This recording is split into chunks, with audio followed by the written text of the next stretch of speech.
Alright, 04 Civic. Honda Civic, just be specific. Working on the fuel pump.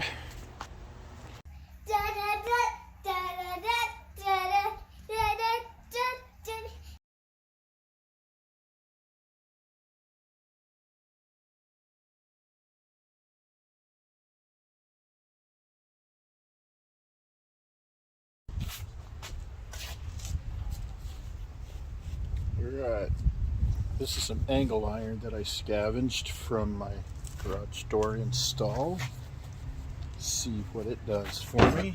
A little bit of safety gear here.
Alright, there's 3 of them.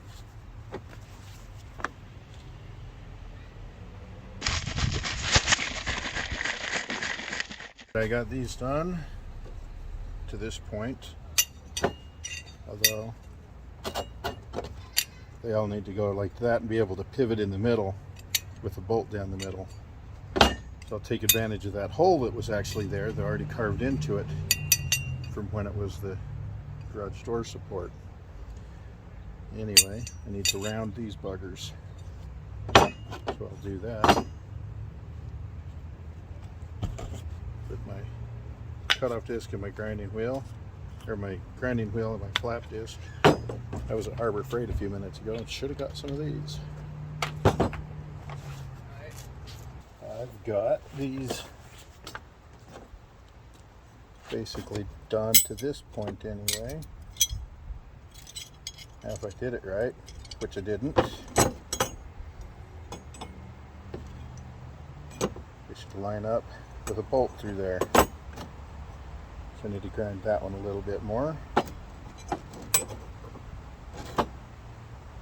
Unfortunately, that is all I've got left of my cutoff disc. The wall lasted a lot longer than the Harbor Freight ones, but in a pinch the Harbor Freight ones work just as well. They just don't last as long. So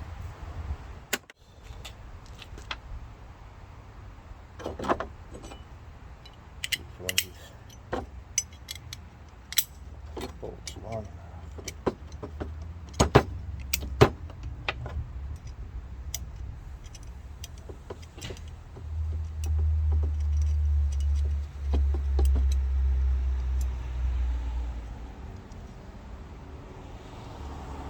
Might do the trick actually.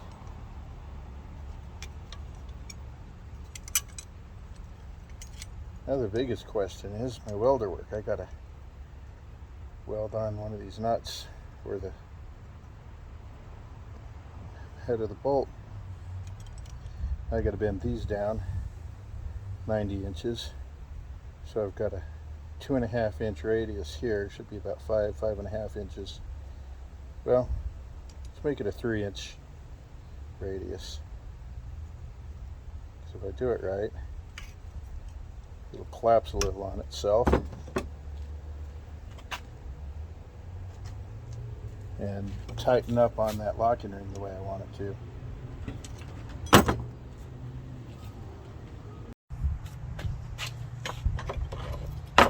Alright. Now I just need to bend a 90 on this sucker.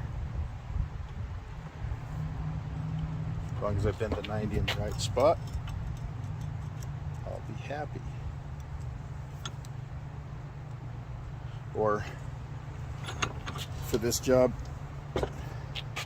approximately 90 or good enough. Works just fine. Anything's a tool, but use it the right way.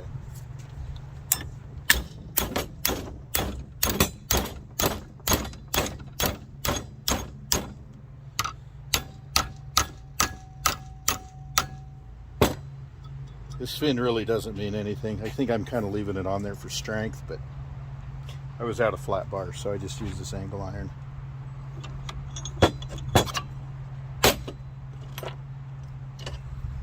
One down.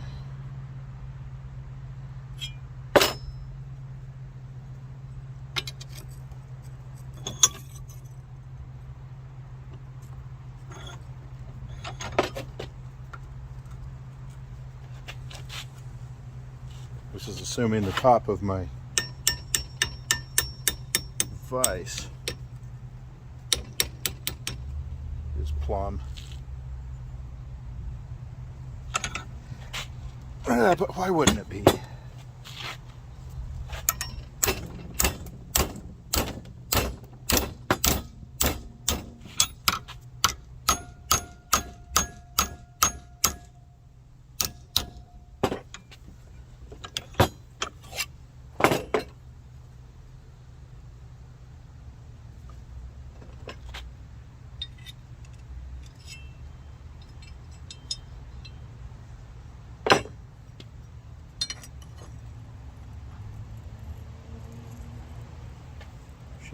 About right there.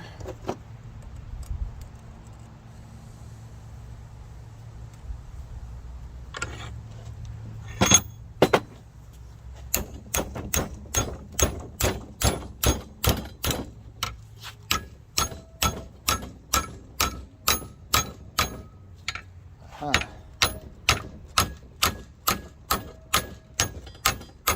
Interesting. Makes sense. I didn't think of that. Not having that little bit right there gave it a greater radius. Smash it flat.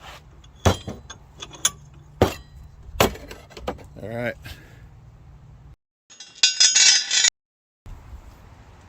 Okay. Now let's see what these do.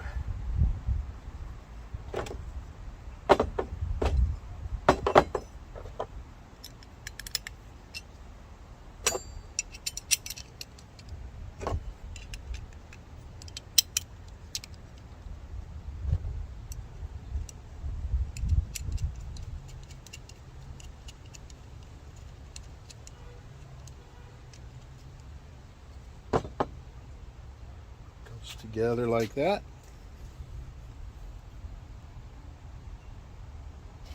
And I put a wrench on it and turn it. Hopefully it'll clamp onto that locking ring. That's almost the finished product. Hopefully you got enough juice left in my bottle. Oh, I just got some good news. And no, it's got nothing to do with Geico. Braves beat the Marlins 5-2. Sorry, Steve. Although I don't know if you're a Marlins fan. Let's hope I got enough juice in the bottle.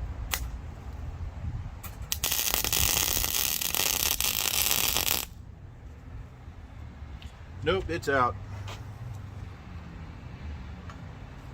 Well, hopefully it's tight enough to do what I need.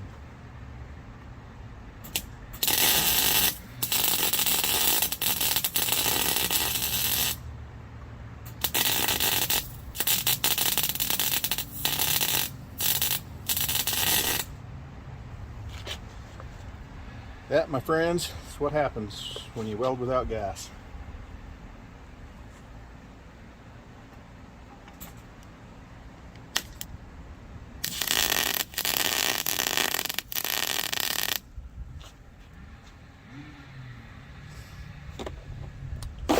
I'm hoping that it will be strong enough.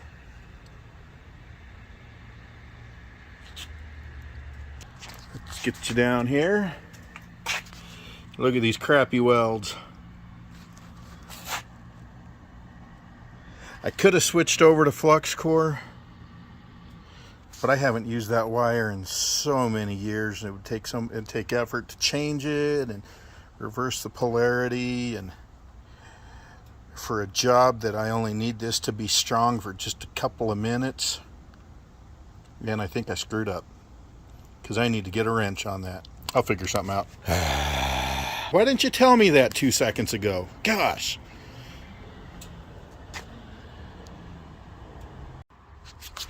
All right, I doctored it a little bit. Dr. DeWalt. I know some people don't like those, but you know, it's all good. I just ground down half of the height of that weld. So now, sorry about that. Fire the camera operator. But now I can get a wrench or a socket on that. Pop the back seat out. I've already done that. And there's a screw, bolt, whatever you want to call it, for the seat. You gotta push the seat down, pull that sucker out. 4 screws hold this plate in place. And then you gotta disconnect the power, fuel, take the lock ring off. As you can see, I've already got it done. I filmed the whole thing, and I didn't film the whole thing. I thought I did.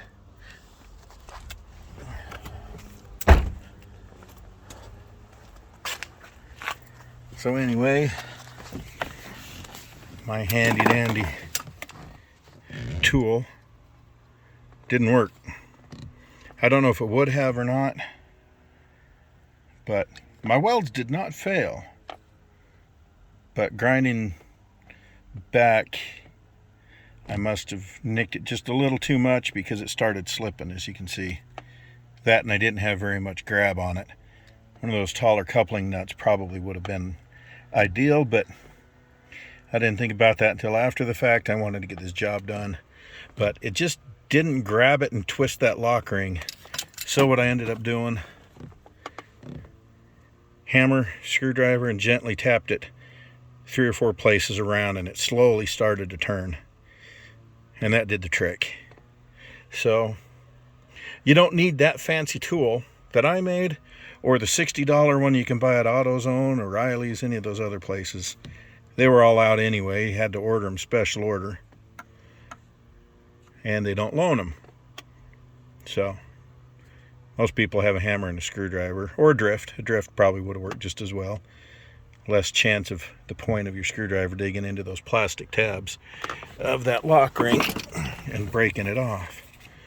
Fortunately, with this pump, I got a new one. So anyway, I got it out. There is a plastic or a rubber sealing ring, once you get that off, that you've got to lift off of the tank. It'll come out, and then you can pull the whole thing out. Kind of have to wiggle it, work it around.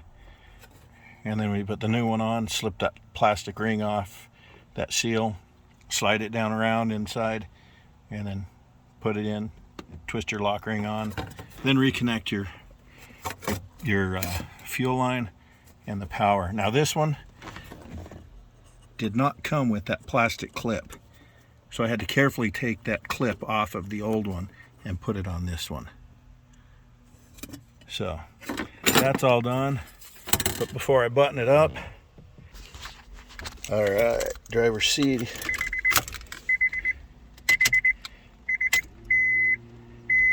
Well, I hear the pump running. Alright, now we're on to the lessons learned part of this project. First of all, I stopped the video there because other issues arose that were not related, I don't think, and it's not really interesting for this project. So anyway, first of all, my camera overheated while I was filming. It was in direct sun and decided to stop. So you missed all the action of this working, or not working, rather. I ended up having to bend the feet in just a little bit because it's not adjustable in the middle. And I got it to fit over that ring, and it gripped and tightened, but it just didn't do anything until it finally slipped here, like I mentioned. So, my design flaw, I made it with a radius of 2.5 inches, which would have been fine. However, all 3 points pivot from the same spot. So no matter where my legs are on this thing, the grip legs, it still has an overall radius of 5 inches instead of collapsing smaller or larger. And therein lies the design flaw that I didn't realize until after the fact. I should have caught it. And nobody out there told me while I was building it. Anyway, I had in my mind, I was designing it after my oil filter wrench, which, as you can see, is not pivoted in the center, but it has 3 pivots on the edge. So there's 3 radius center points. So as it turns one way, you can see the radius gets smaller and it grips. The tighter you wrench, the tighter it grips. And that was the intent for this. What I should have done is made a center disc like that and attached them out here. And that probably would have done it. Unfortunately, I was doing this one off of memory. Bad memory, obviously. I should have grabbed it and looked at it before I made it. But I didn't. But in the end, I wasted a couple hours of the morning playing in the garage, which really wasn't a waste. I had fun. And that's really all that matters. And I discovered that crappy gasless welds in a situation like this might do the trick for a very short time. These didn't fail, but I certainly wouldn't trust it for anything beyond this. If I were to remake this tool, I would definitely go more like that. So anyway, I hope you enjoyed my misadventures here. And next time maybe I'll have something a little further on the airbox, GT6, something else. But for now, that's all she wrote. And I will talk to you later. Thanks for watching.